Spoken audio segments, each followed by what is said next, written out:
You found the place. Good. Most people can't read the sign through the grime on the door. Pull up that chair, the one that doesn't wobble too much, and sit down. I'd offer you a drink, but the bottle's empty and I wasn't expecting company. Rain's been at it for 3 hours. That kind of rain that doesn't have any particular ambition, just falls, fills the gutters, keeps honest people indoors. I'm Jack Orton, private investigator. The word private is doing a lot of heavy lifting in that title, given what I'm about to tell you. The case came in 11 days ago, and I've been trying to make sense of it ever since. Haven't managed yet, but talking it through sometimes helps. At least that's what I keep telling myself. Pour yourself some of that cold coffee if you need something to hold on to. You might. It was a Tuesday, late. I remember because the radio was playing something. Slow, and the announcer sounded like he'd rather be somewhere else too. I was finishing up a surveillance report on a cheating husband. Dull work, but it paid, when the door opened. No knock, just opened. That should have been my first clue. Men who knock have something to hide. Men who don't knock have something worse. He was average in every way that matters and unusual in every way that doesn't. Medium height, dark coat, hat pulled low, which in this city means either bad intentions or bad weather. We'd had both that week. He stepped inside and stood in front of my desk like a man who had rehearsed the moment but forgot his lines when the curtain went up. I waited. I'm good at waiting. It's most of the job. He said his name was Daniel Voss. Said he needed help finding someone. A woman. He spoke quietly, carefully, the way people do when they're not sure which parts of the truth are safe to share. I've heard that voice 100 times. It usually means they're leaving out the part that matters most. I took out a notepad. Old habit. Half the time I never write anything. It just makes people feel like someone's paying attention. Then the street lamp outside blinked on. The way it does at that hour, sudden and indifferent. The light came through the window at an angle. The kind of angle that catches everything. Dust on the glass, smoke in the air, and Vorse standing right in the path of it. I looked down at the floor the way you do without thinking. Old reflex, looking for a shadow. There wasn't one, not even a faint one. Nothing. I looked again. Sometimes the eyes play tricks after too many hours under a dim bulb. But no, the light cut across the floor, clean and uninterrupted. Like Voss wasn't standing there at all. He was, though. I could see him fine, hear him breathing, smell the damp wool of his coat. He was there in every way that should have produced a shadow, and yet the floor stayed bare. I put down the pen, forgot to be subtle about it. He noticed me noticing. Most clients don't pick up on that kind of thing, but Voss wasn't most clients, a fact I was beginning to appreciate at speed. He didn't flinch, didn't explain. Just looked at me with an expression I can only describe as tired. Not sleepy, but tired in the deeper sense. The kind that doesn't get fixed by a good night's rest. He said simply, "I know," and then he sat down, as if that settled it. In my line of work, you develop a tolerance for strange. People lie, cheat, pretend. They show up with half-truths dressed up as emergencies. But a man without a shadow isn't a lie. You can't fake the absence of something. Either the light bends around you, or it doesn't. For Voss, it didn't. And I sat there for a long moment, trying to fit that fact into a category I already had. It didn't fit. I made a new category. It felt like a mistake. He told me the woman's name was Clara Marsh. Said she'd disappeared 6 days before. Said she was the only person who had ever looked at him and not looked away. I wrote Clara Marsh on the notepad, mostly so my hands had something to do. I asked the usual questions. Where did they meet? How long had they known each other? Did she have family in the city? He answered all of them. The answers were reasonable. Too reasonable. Here's what I've learned about reasonable answers. They're usually prepared in advance. People who are telling the truth stumble. They say, and pause and correct themselves and contradict something they said 4 sentences ago. Voss was smooth, consistent. Either he was innocent and very calm, or he was guilty and very practiced. The shadow situation made it hard to place him in either camp with any confidence. I decided to take the case. Stupidity or curiosity? Possibly both. I told him my rate. He didn't blink. Reached into his coat pocket and placed a stack of bills on the desk. I didn't count it in front of him because some clients take that personally and some clients take it as an invitation to leave. He looked like the second type. I'd count it later. There was something off about the bills too, though I couldn't say what at the time.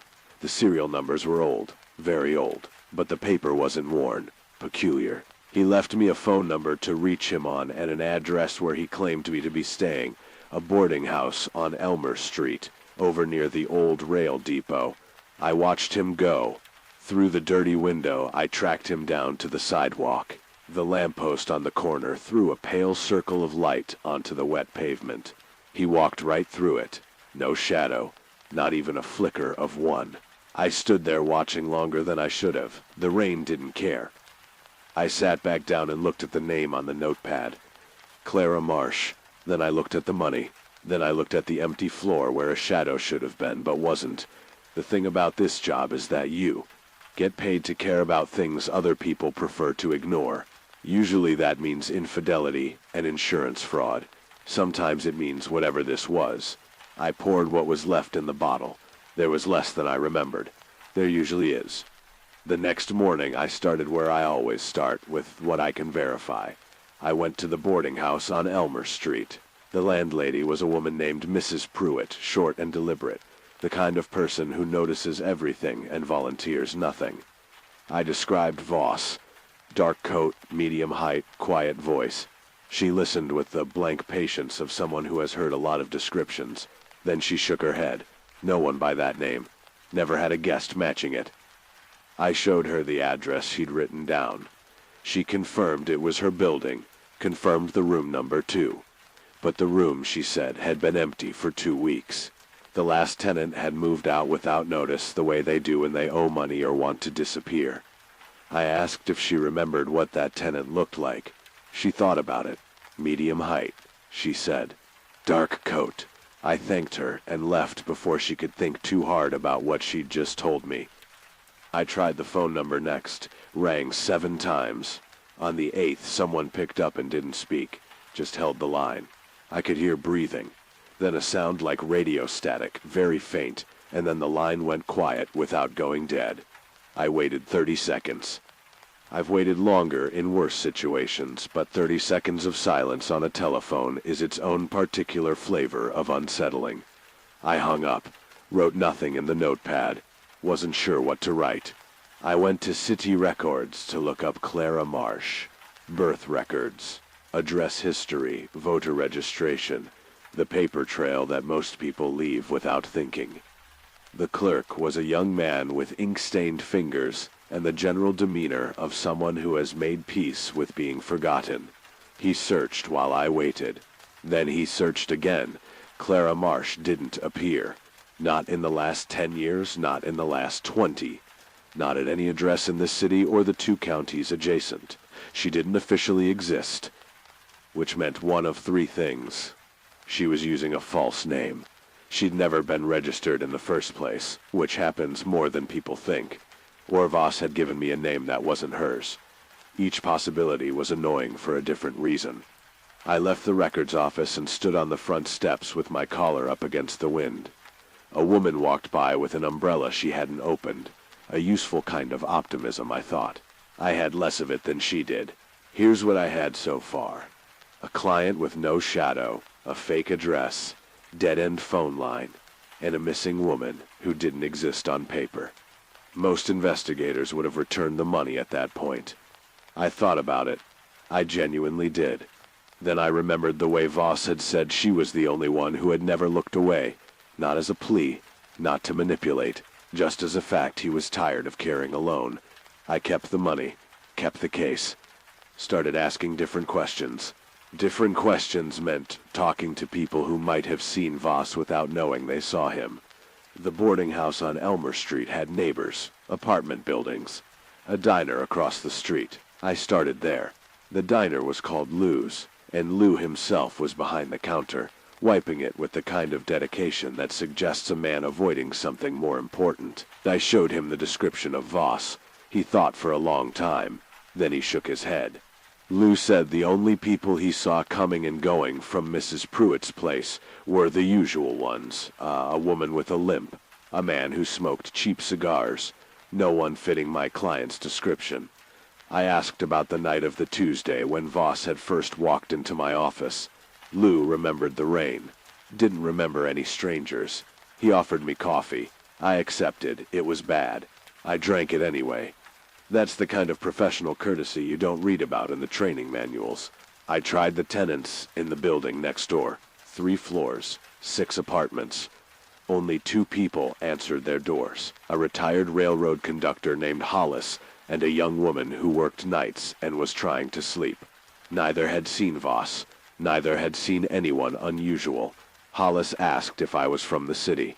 I said no. He said good and closed the door. That response, at least, was honest. Honest people don't like questions.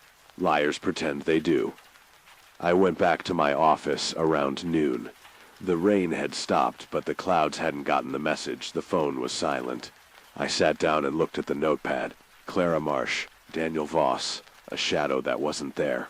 I tried to think of a case I'd worked that had anything similar. I couldn't. There was a fellow once who claimed his wife had been abducted by men in a green sedan. Turned out she'd left him for a butcher in Newark. That was strange, but it was a normal strange. This was something else. The absence of a shadow isn't a clue. It's a problem. A physical impossibility that sits in the middle of your investigation, like a wall you didn't know was there. You can't interrogate a shadow. You can't follow it. But you also can't ignore it, because it changes everything about what you're looking for. I decided to find out where Voss had come from before he walked through my door. That meant going back to the beginning, the very beginning. I started with the obvious question. Had anyone else seen him? Not in my office, not at the boarding house, anywhere. I called a few contacts around the city. Bartenders, night clerks, a taxi dispatch I knew who owed me a favor. I described Voss, the dark coat, the quiet voice, the general air of a man who had forgotten to cast a shadow. None of them remembered him. None of them had ever seen anyone like that. One asked if I'd been drinking. I said not yet. Then I tried the city more. Not because I thought Voss was dead. The man had just sat in my chair. But because records have a way of overlapping in unexpected places. The clerk was a woman named Mrs. Hendricks, efficient and unimpressed. I asked if any unidentified bodies had come in recently matching his description. She pulled a file. No, then she paused. She said there was something odd, though. A man had been reported missing 3 weeks ago. Same description. Dark coat, medium height. The missing man's name wasn't Daniel Voss. It was Arthur Pels. Lived alone. Worked as a proofreader for a printing company. Disappeared on a Thursday. No witnesses. No explanation. I took the address. It was on the other side of town, near the river. I thanked Mrs. Hendricks and left before she could ask why a private detective cared about a missing proofreader. The answer was, I didn't know yet. But I was learning to trust the feeling that told me to keep walking. Arthur Pels's apartment was a single room above a locksmith's shop. The locksmith was a man named Grimaldi, bald and suspicious. He said Pels had been a quiet tenant. Paid on time. Kept to himself. No visitors, no noise. Then one day he just didn't come home. Grimaldi waited a week, then called the police. They came, looked around, filed a report. Nothing suggested foul play. No signs of struggle. No blood. Just a man who evaporated. Like a shadow in the wrong light. I asked to see the room. Grimaldi hesitated, then unlocked the door. The air inside was stale. A bed, a desk, a small closet. Everything neat. Too neat. I opened the desk drawer. Inside was a photograph. A woman. Blonde, pale, with an expression that suggested she'd rather be somewhere else. On the back in pencil, 2 words. Clara Marsh. I stood there holding that photograph for a long time. The rain started again outside. It sounded like someone changing their mind. I slipped the photograph into my coat pocket. Grimaldi watched me but didn't say anything. Locksmiths learn early that some questions are better left unasked. I thanked him and went back out into the rain. The photograph felt heavier than paper should. I found a diner 2 blocks away, ordered something that claimed to be coffee, and looked at Clara Marsh's face under a fluorescent light. She was pretty in the way that old money is pretty, careful, deliberate, like she'd been taught how to be looked at. The pencil writing on the back was faint, but legible. Same hand as the note Voss had left me. I couldn't be sure. I held it up to the light. No watermark, no studio mark. Just a photograph of a woman who didn't officially exist. Found in the apartment of a missing proofreader who had been seen by no one before he disappeared. Arthur Pells and Daniel Voss. Same description, different names. I didn't believe in coincidences. I believed in patterns I hadn't figured out yet. I went back to my office and spread everything out on the desk. The money Voss had paid me, the photograph, my notes. I looked at the money again, the way I should have done the first time. The bills were old, series from the 30s. But the paper wasn't crisp the way old currency gets when it's been stored properly. It was soft, almost worn, but not from handling. From age. The kind of age that doesn't come from sitting in a wallet for a few years. I called the number Voss had given me again. This time it rang twice. Then a voice answered. Not Voss's. A woman's voice, low and tired. She said hello. I said I was looking for Daniel Voss. A pause. Then she said, very quietly, "He's not here. Hasn't been here." I asked who I was speaking to. Another pause, longer this time. Then the line went dead. I sat there with the receiver in my hand, listening to nothing. The nothing sounded familiar by now. I traced the number. It took a few hours and a favor I didn't want to owe, but I got an address. The call had come from a rooming house on the south side, not far from the river. I drove over in the late afternoon. The building was gray and tired, the kind of place where people go when they've run out of other places to go. The landlady was a woman named Mrs. Tully. She had the face of someone who had stopped being surprised a long time ago. I described the voice I'd heard on the phone. Mrs. Tully nodded slowly. Said that sounded like the woman in room 7. Called herself Mrs. Marsh. Been there 3 weeks. Kept to herself. Paid in cash. Old bills, Mrs. Tully added, without me asking. I felt something tighten in my chest. Mrs. Marsh. Clara Marsh. The woman who didn't exist on paper. Living 3 blocks from the apartment of a man who had her photograph. I asked if I could speak to her. Mrs. Tully said the woman in room 7 hadn't been seen since the night before. Left without checking out. The room was empty. I asked to see it anyway. Mrs. Tully hesitated, then unlocked the door. The room was bare. Bed stripped, drawers empty. But on the windowsill, tucked behind the curtain, was a matchbook. From a bar called the Shaded Lantern. I'd heard of it. A place on the edge of town. The kind of place where people want to not be recognized. I took the matchbook. The name was odd, the Shaded Lantern, and it stuck in my head the way things do when you know they mean something but you don't know what. I asked Mrs. Tully if anyone had visited the woman in room 7. A man, maybe. Dark coat, medium height. She thought about it. Then she said yes. A man had come by twice. Never stayed long. She hadn't seen his face clearly. He kept his hat low. But she remembered one thing. On the second visit, the hallway light had flickered. Flickered. That was the word she used. Like something had passed between the bulb and the wall. I thanked her and left. Outside, the rain had stopped again. The streets were wet and reflected the neon signs in fragments. I lit a cigarette and stood there for a minute, trying to piece together what I had. A man with no shadow, a missing woman. A proofreader who vanished, a photograph, old money. And now a bar called the Shaded Lantern, which was starting to feel less like a coincidence and more like a destination. I went to the Shaded Lantern that night. It was the kind of bar that doesn't want to be found, set back from the road. No sign, just a lantern-shaped light above the door that didn't seem to illuminate anything. Inside, the air was thick with smoke and the kind of silence that comes from people who have secrets they're not planning to share. I sat at the bar. The bartender was a large man with small eyes. I ordered whiskey. He poured it without enthusiasm. I asked about Clara Marsh. The bartender's small eyes got smaller. He said he didn't know any Clara Marsh. I asked about a man named Daniel Voss. Same response. I asked about Arthur Pells. Nothing. I took out the photograph and laid it on the bar. He glanced at it. Then he looked away. That look away told me more than any answer could have. I said I wasn't with the police. He said that was obvious because the police don't drink their whiskey neat. I told him I'd take that as a compliment. A man at the end of the bar coughed. Not a real cough, the kind that's meant to get attention. I turned. He was thin, pale, wearing a suit that had been expensive 10 years ago. He gestured with 2 fingers. I picked up my glass and walked over. He said I was asking about people who didn't exist. I said that was the problem. He said the problem was bigger than I thought. Then he told me to follow him. I followed. Stupid, maybe. But curiosity has its own gravity.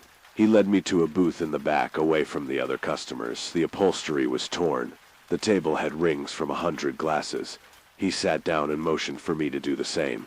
His name, he said, was Morrow. No first name, just Morrow. He worked at the city archives, the old ones, the ones most people don't know exist. He said he'd seen a man matching Voss's description in the archives 3 months ago, looking at old records. Very old records.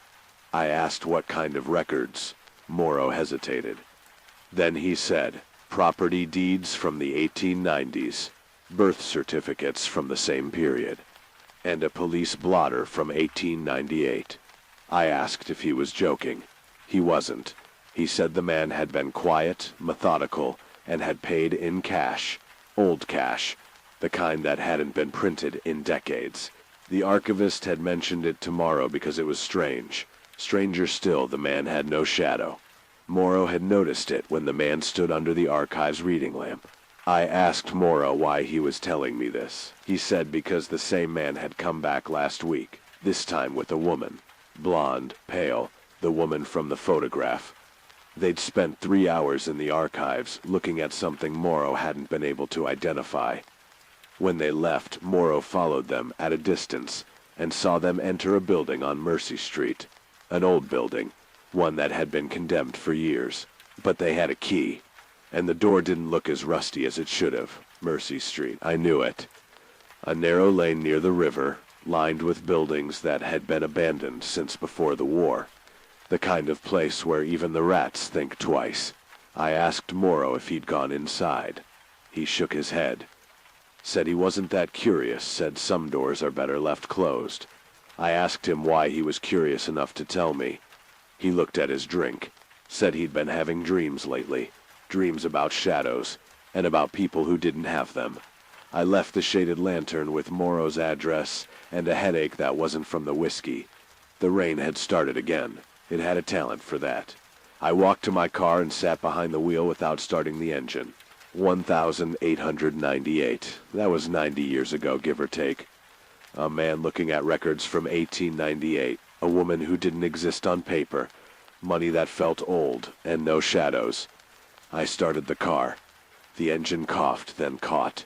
I pointed it toward Mercy Street. The wipers did their best. Mercy Street was darker than the rest of the city. The street lamps were either broken or never existed. I parked and got out. The building Morrow had described was number 14. 3 stories, brick, windows boarded up. But the door was new, or at least newer than the rest. I tried the handle, locked. I stepped back and looked up. A light, faint, flickering on the 3rd floor. Someone was home. Someone who didn't want visitors. That's usually the kind of person I visit. I found a fire escape around the side. It groaned under my weight, but held. 3 flights, each step louder than I wanted. By the time I reached the 3rd floor, I was certain the whole neighborhood knew I was coming. The window was unlocked. I pushed it open and climbed inside. The room was empty except for a table, a chair, and a single lamp. On the table was a photograph, not of Clara Marsh, of me, taken outside my office. From across the street. Recent. I stood there holding my own face. The angle was low, like the camera had been at knee level. Or no, like it had been placed on the ground, as if whoever took it hadn't been standing at all. I put the photograph down and looked around. No dust, no cobwebs. Someone had been here recently. Then I heard a sound behind me. A footstep. No, not a footstep. The absence of one. The kind of silence that follows a shadow that isn't there. I turned around. Voss was standing in the doorway. He didn't move, didn't speak. Just stood there in the doorway like a man who had all the time in the world, and no particular interest in using it. The lamp flickered. Or maybe that was just my eyes playing tricks again. I said his name. Voss. He tilted his head slightly, the way you do when you're not sure if someone is addressing you or a ghost. Then he stepped into the room. The floorboards didn't creak. They should have. He weighed something. I'd felt his hand shake. He said he was sorry. Not the kind of sorry that means I regret this, but the kind that means I wish things were different, but they're not. I asked him what he was sorry for. He said for involving me, for thinking it would be simple. Then he looked at the photograph of me on the table. He said that wasn't his doing. Someone else was watching. Someone older. Someone who didn't like people asking questions about Clara Marsh. I asked who. He said, her husband. Husband. That was a word I hadn't heard before. Voss had said he was looking for a woman. He hadn't mentioned a husband. I asked if the husband was the jealous type. Voss laughed, a dry, quiet sound like paper tearing. He said the husband wasn't the type for anything anymore. The husband was dead, had been dead for a very long time, but he still watched, still followed, still left photographs on tables in abandoned buildings. I asked how a dead man watches anything. Voss didn't answer. The lamp flickered again. This time I was sure it wasn't my imagination. Voss looked at it, then back at me. He said Clara had married a man named Elias Thorne in 1897. Thorne was wealthy, old, and possessive. Clara was young, lonely, and made a mistake. The mistake was saying yes. 6 months into the marriage, Thorne died, or seemed to die. The funeral was held. The grave was dug, but Clara never believed he was gone. She said his shadow stayed, lingered in corners, followed her. I asked Voss how he fit into a story from 1897. He said he was Clara's brother, younger brother. Had been 14 when she married Thorne. Had watched her fade over the years, first from happiness, then from color, then from the memory of most people who had known her. He said Clara had a quality. She could be forgotten. Not in the way most people are forgotten, but deliberately, as if the world chose to erase her. I asked if that was why she didn't exist on paper. He nodded. I said none of this made sense, Voss agreed. He said sense was a luxury he'd stopped believing in around 1910. I asked what happened in 1910. He looked at his hands. Said that was when he first noticed he didn't cast a shadow anymore. It happened gradually, first in certain lights, then in all lights. Then he realized Clara was the same. And Thorne had never had one. Not even at the wedding. The photographer had asked them to move because something was wrong with the lighting. I sat down in the chair. The only chair. Voss remained standing. I asked the obvious question, "What are you people?" He said he didn't know. Said he'd spent 90 years trying to find out. Reading old records, visiting libraries, following rumors. The only constant was Thorne. Wherever Clara went, Thorne's shadow followed. Not Thorne himself, just the absence he left behind. And that absence had a will of its own. It could watch. It could leave photographs. It could make the lights flicker. I asked where Clara was now. Voice hesitated. Then he said she was hiding. From Thorne's shadow. From the thing that had been following her for 90 years. He said she'd found a place where shadows couldn't go. A place without light. Underground. The old tunnels beneath the city. The ones that were sealed off after the fire in 1904. He'd been bringing her food. Supplies. But last week when he went to check on her, she was gone. And Thorne's shadow was there instead. Waiting. I asked Voss why he'd come to me. A private detective. Not a priest, not a scientist. not someone who deals with shadows that outlive their owners. He said because I was the first person who hadn't looked away. The first person who had seen his missing shadow and hadn't run or called for help. I asked if that was a compliment. He said it was a curse. I told him I'd heard worse. He almost smiled. Almost, on a face that hadn't smiled in decades. That was something. He gave me an address, not a street address, a great, storm drain near the old brewery on Canal Street. Said that was the entrance to the tunnels. Said Clara had marked the way with something she called shadow marks, faint discolorations on the walls that only appeared when the light was right, or wrong, depending on your perspective. He handed me a flashlight, old, heavy, the kind that used batteries that weren't made anymore. I took it. I wasn't sure why. Maybe because the rain had stopped. I left Voss standing in that room on Mercy Street. He didn't follow me, didn't say goodbye. Just stood there, watching while I climbed back out the window and down the fire escape.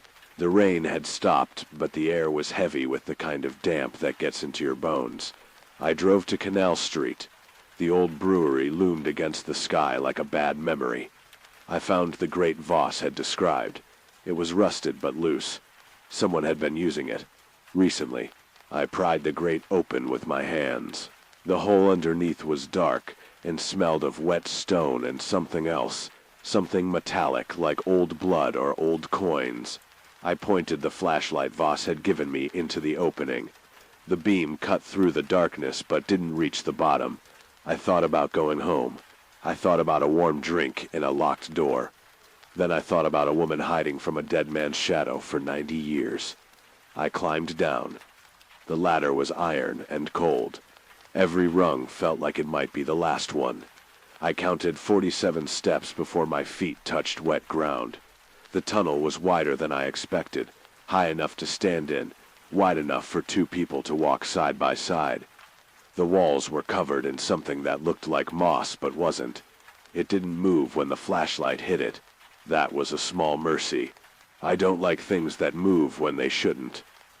I started walking. The tunnel sloped downward. The air got colder. Then I saw the marks Voss had mentioned, discolorations on the wall, faint and gray, like the shadow of a stain. They pointed the way, left at the first fork, right at the second, straight through the third. I followed them because following is what I do. Also because I'd come this far, and turning back would have made the climb up feel like a waste. I hate wasted effort almost as much as I hate unexplained shadows. After about 10 minutes, the tunnel opened into a larger chamber. The ceiling was higher here. The walls were lined with old brick, the kind they used before the turn of the century. In the center of the chamber was a table. On the table was a lantern, not electric, oil, and next to the lantern, a book. Leather-bound, cracked, the pages yellowed. I opened it. The handwriting was small and precise, the hand of someone who had learned to write with a fountain pen and never switched. The first entry was dated 1898. Clara Thorne, writing about her husband's death. She described the funeral, the coffin, the way the dirt sounded hitting the lid. Then she described the first time she saw his shadow after he was buried, in her bedroom, on the wall, moving without a body to cast it. She wrote that she screamed for an hour. No one came. No one ever came after that. I turned the page. The next entry was dated 1903. She had stopped screaming by then. The journal chronicled decades, moves from city to city, false names, boarding houses, always running, always feeling the shadow behind her. Sometimes it would disappear for years. Then it would return, always in a new shape, always watching. She wrote about her brother Daniel Voss, who had started to fade the same way she had, first from photographs, then from mirrors, then from shadows. She blamed Thorne. She blamed herself. She blamed the thing that wore her husband's absence like a coat. The last entry was dated last week. She wrote that she'd found something in the archives, a way to end it. A ritual described in a police blotter from 1898, the same year Thorne died. The ritual required 3 things. The blood of the one who caused the shadow. The name of the one who suffered it, written on a surface that had never seen light. And a witness, someone who could see without casting a shadow themselves. She wrote that Daniel had agreed to be the witness. Then she wrote, "He doesn't know what it will cost." I closed the journal. The lantern flickered. Not from the flashlight. The lantern was doing it on its own. Or something was. I looked up. On the far wall of the chamber, a shape moved. Not a person, a shadow, but there was no one there to cast it. It slid across the bricks like oil on water, slow and deliberate. It was watching me. I could feel it the way you feel eyes on your back in an empty room. I reached for my gun. Then I remembered I'd left it in the car. Stupid. The shadow stopped moving. It gathered itself into a shape, a man's shape, tall and thin, with shoulders that didn't quite match any posture I'd ever seen. Then it spoke. Not with a voice, exactly. More like the memory of a voice echoing from a place where sound went to die. It said, "You shouldn't have come." I said I'd heard that before. It said, "You won't hear it again." Then the lantern went out, and I was alone in the dark with something that didn't need light to see. Darkness has a way of making you appreciate the things you take for granted, like your heartbeat, or the fact that you're still breathing. I stood very still in the chamber, my back against the cold brick, the dead flashlight in my hand. The shadow didn't move, but I could feel it. Not heat, not cold, something in between, the way the air changes before a storm. I waited. The shadow waited back. It was better at waiting than I was. It had been practicing for 90 years. Then the lantern came back on. Not all at once. Slowly, like someone was turning a dial. The flame inside it was smaller than before, but steadier. And standing next to the table was a woman. Blonde. Pale. Clara Marsh. She looked exactly like her photograph, except older in a way that photographs don't capture. Not wrinkles.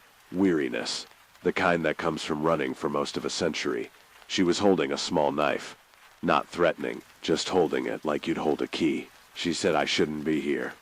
I said I'd heard that twice already tonight. She almost smiled. Said her brother Daniel had a habit of dragging people into things they didn't understand. I said he paid well. She looked at the money, the old bills, and said that money was from their father's estate, from 1896. It hadn't aged because it had never been spent. It had just waited, like everything else in their family, waiting for someone to come along who wouldn't look away. I asked about the ritual. Her face changed. Not fear, resignation. She said the police blotter from 1898 described a way to bind a shadow that had outlived its owner. It required the shadow to be invited into a living body, a willing host. Once inside, the shadow could be destroyed, but only if the host was willing to be destroyed with it. I asked who the host was supposed to be. She looked at the knife. Then she looked at me. Then she looked at the corner where the shadow waited. She said it was supposed to be her. That's why she'd come down here. That's why she'd written the journal. She was going to end it. But Daniel had refused to be the witness. Had refused to watch his sister die. So she was waiting. Waiting for someone else. Someone who could see without flinching. Someone who didn't cast a shadow of their own. But I did cast a shadow. I checked. The lantern light put mine on the wall, faint but there. I was still normal, mostly. The shadow in the corner shifted. It stretched toward Clara, then stopped, like a dog on a leash. She said it had been following her for so long that it had become part of her. Part of her brother, too. That's why they didn't cast shadows anymore. The shadow had taken them, absorbed them. It was Thorne's revenge, not death, but erasure. She said the worst part wasn't the fear. The worst part was forgetting. Forgetting what sunlight felt like. Forgetting what it meant to be seen. I asked why Thorne had done it. She said because he couldn't stand the thought of her living without him.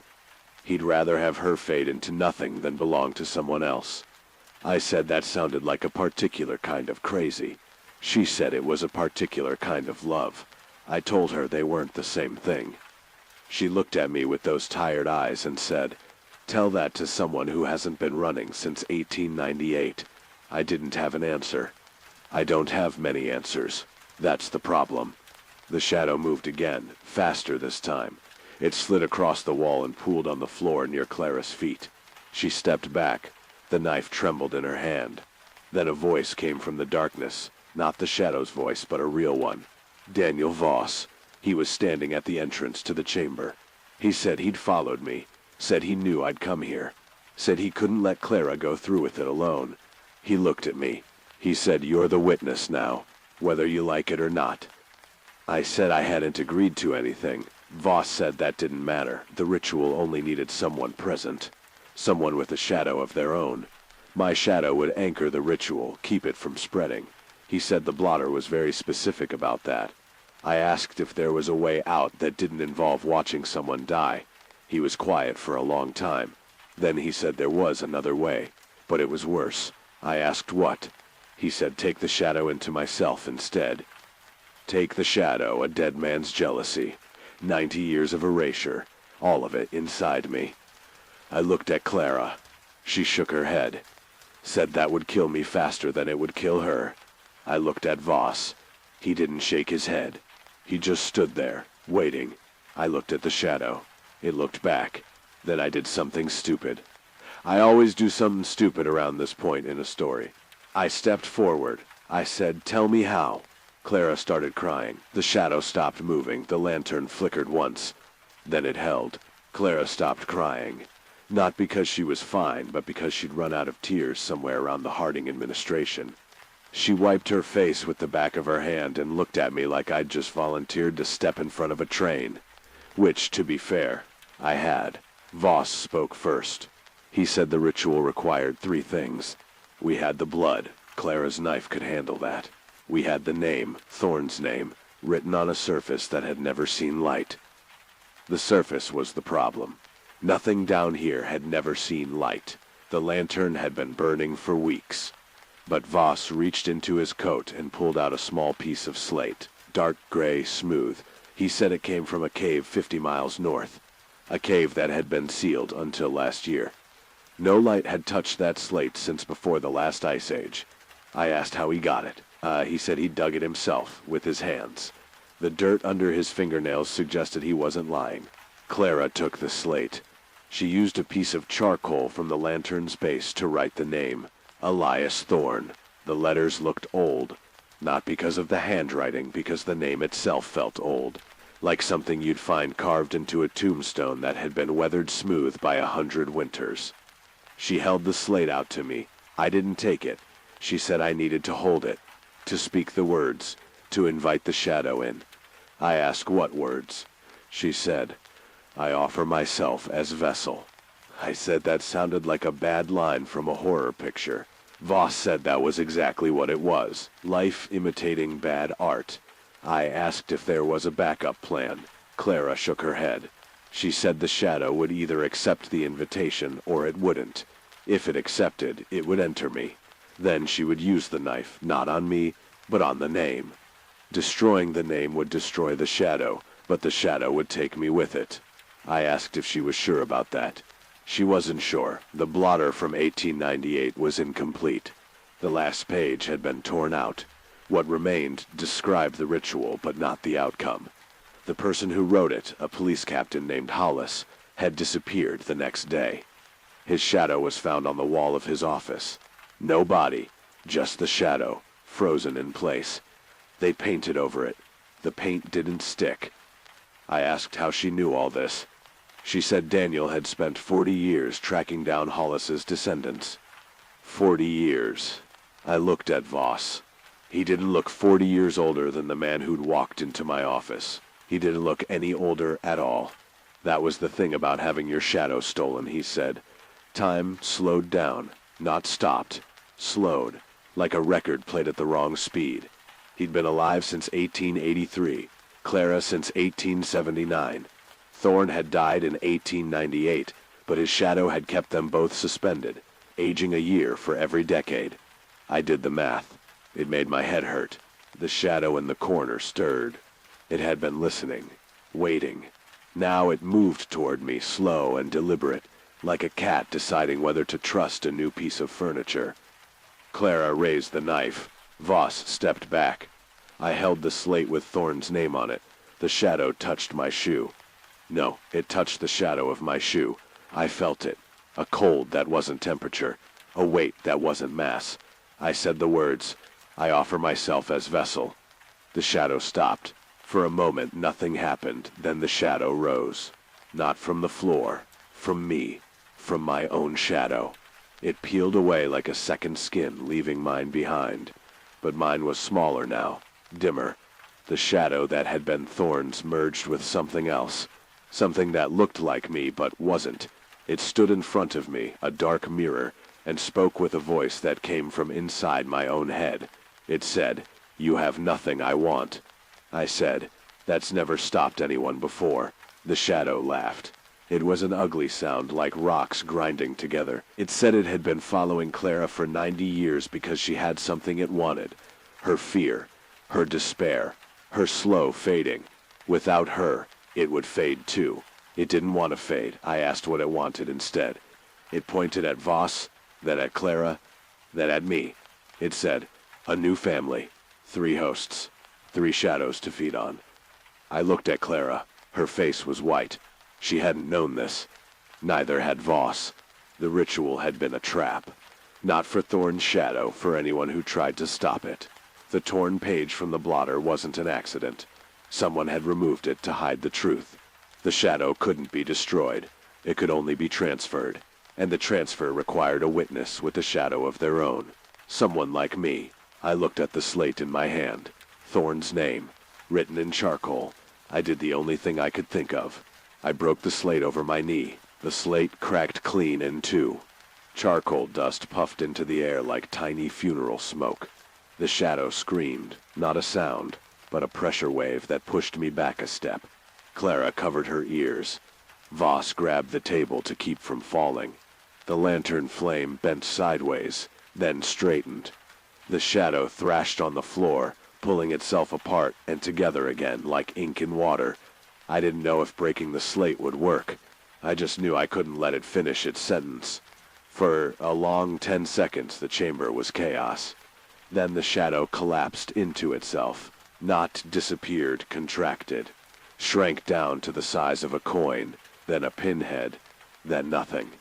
The air felt lighter. The lantern burned steady. Clara was on her knees, breathing hard. Voss helped her up. They both looked at me. I looked at my hands. Still there. Still casting a shadow. My own shadow. Not Thorn's. I didn't feel any different. Maybe a little tired. Maybe a little stupid. Clara said I'd destroy the name. Without the name, written on untouched stone, the shadow had nowhere to anchor. It would wander, fade, eventually become just another patch of darkness in a world full of them. She wasn't sure how long it would take. Years, maybe decades. But it would never be strong enough to follow anyone again. I asked if she was sure. She said no. But it was the best chance they'd had since 1898. Voss nodded. That was enough for him. We climbed out of the tunnels one by one. Voss went first, then Clara, then me. The grate scraped shut behind us. The rain had stopped for good. The sky was doing that thing it does before dawn. Not light yet, but not fully dark either. Clara looked up at the sky like she hadn't seen it in years. Maybe she hadn't. Not really. She said she wanted to feel the sun on her face. Just once. Voss said they'd have to move again soon. Old habits. I drove them to a bus station on the edge of town. Clara bought a ticket to somewhere I didn't ask about. Voss shook my hand. His grip was solid, real. I noticed he still didn't cast a shadow under the station's fluorescent lights. Neither did Clara. That didn't change. Maybe it never would. He said thank you. I said don't mention it. He said he wouldn't. Then they walked to the gate and disappeared into the crowd. I stood there for a while. Then I went home. That was 11 days ago. The money Voss paid me is still in my desk drawer. I tried to spend a bill once at a diner, but the cashier looked at it funny and asked if it was a prop. I paid with a regular dollar and left the old one in my pocket. It's still there. The photograph of Clara is in my coat. I don't know why I keep it. Maybe because she looked at me the way Voss said she looked at him, like she saw something worth not looking away from. I've checked the phone number a few times. It's disconnected now. The boarding house on Elmer Street still has an empty room. Mrs. Pruitt doesn't remember showing it to me. The city records still have no Clara Marsh. Arthur Pells, the proofreader, never came back. Some disappearances don't get solved. Some shadows don't come back. And some stories don't have clean endings, they just stop, like a record needle lifted in the middle of a song. You're left with the silence and whatever you brought with you.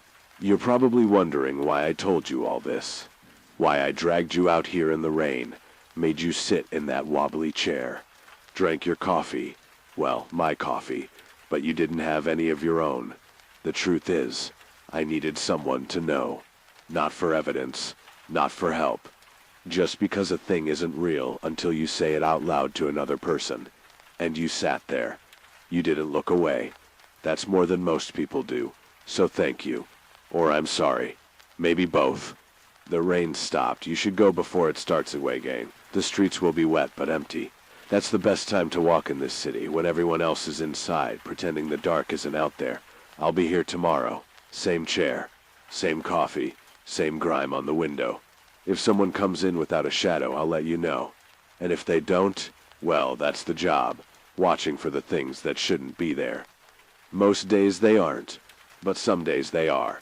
Close the door behind you. The lock sticks. Give it a hard tug. And if you see a man in a dark coat standing under a street lamp, look at his feet. If there's nothing there, keep walking. Don't run. Running attracts attention. Just walk. And maybe don't look back. I always look back. That's my problem. You seem smarter than me. At least that's what I'll tell myself after you're gone. Now get out of here. I've got a bottle to find. And a shadow to ignore.